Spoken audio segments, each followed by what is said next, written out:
I don't know if you came across one of the videos or podcast episode when I was talking about us, comparing us being like disco balls and telling you that when you activate a facet, because you know they have many, many facets within you, and you come in contact with your teenager or anyone else, you're going to send a signal and activate the same resonating facet in them.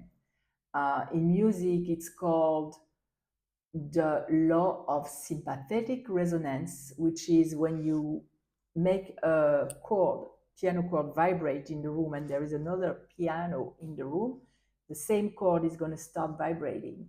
Or a sound fork. If you create a vibration on one sound fork, the other one is going to start vibrating at the same frequency. It's the same with us, human beings.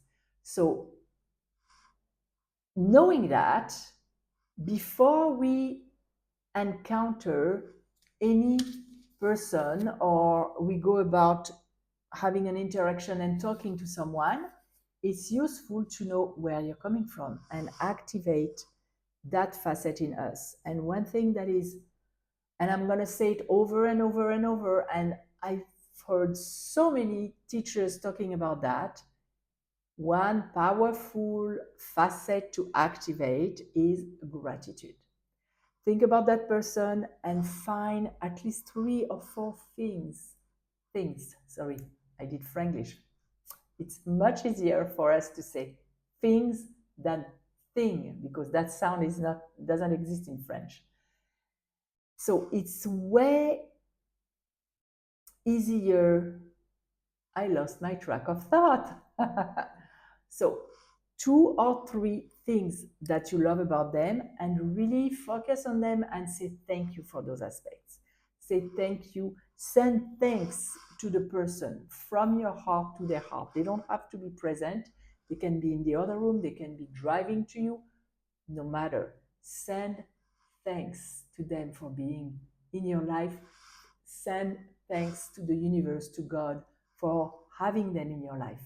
And let me know. Come back here and let me know what you have experienced. It's amazing the results that it can create. So that's it for today. Just a quick tip. If you're new here, you can always put a comment below. You can put a topic you want me to cover. You can subscribe if you're watching that on YouTube, and I will be delighted to see you in another video.